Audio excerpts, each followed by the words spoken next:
இருக்கக்கூடும். யூகித்து பார். அந்த சுயோகியா? யூகம் தவறு.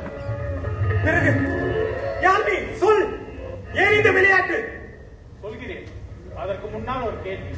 நீ நித்தமும் சந்திக்கும் எவரையாவது கூற முடியுமா? நான் நித்தமும் சந்திப்பது என் மனைவி, என் மக்கள். அவர்களுக்கு பின்னர் ஊரில் ஒரு சிலர் ஒரு மகன் உண்டு. அவ்வளவுதானா? வேறு எவரும் நினைவிற்கு வரவில்லையா? புதிர் வேண்டாம், பதில் கூற யார் நீ? இன்னுமா தெரியவில்லை? நீ நானும் தவறாது பூஜை செய்து வழிபடும் ஈஸ்வரன் ருத்ரதேவன். ருத்ரதேவனா? ருத்ரதேவனா என்பதற்கு ஏதாவது ஆதாரம் வேண்டுமா? ருத்ரதேவனே, என்ன உங்கள் குரல் மட்டும் கேட்கிறது. உங்கள் தரிசனம் எனக்கு தெரியவில்லையே. தரிசனம் தெரியவில்லையே. தெரியாது. திண்ணன் மீது நீ கொண்ட பொறாமையில் நித்தமும் உன் கண்முன்னே தெரிந்தனா இப்பொழுது எப்படி தெரியாமல் போனேனோ அதுபோல்தான். ஈசனே, ஈசனே, ஒரு வேடுவனுக்கு காட்சி அளித்த நீ எனக்கு காட்சி அளிப்ப மறுப்பது நீதி அல்ல, நியாயம் அல்ல. சிவகோத்திரியாரே, சில தினங்களாய் உனது ஒட்டுமொத்த கவனமும் திண்ணன் மீது போய்விட்டது.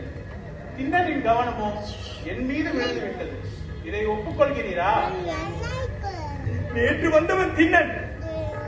அவனுக்கு பக்தி மார்க்கத்தை போதித்ததே நான் தான்.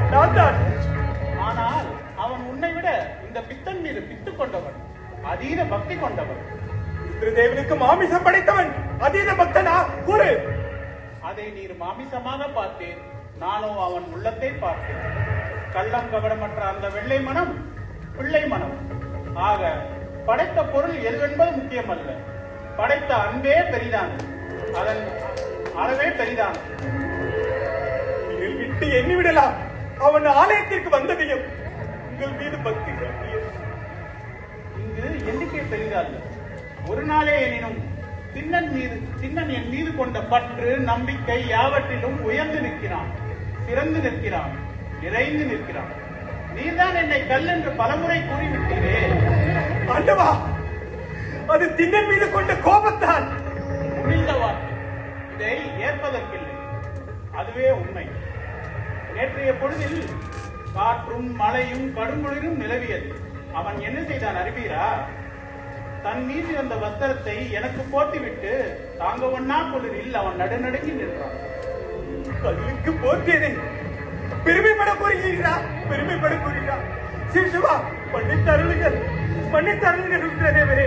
என்னை கல் என்று சொல்லாத சொல்லெல்லாம் சொல்லும் நிலைக்கு ஆளாகிவிட்டேன். பாவம். எல்லாம் வந்தது. திண்ணனால் வந்தது.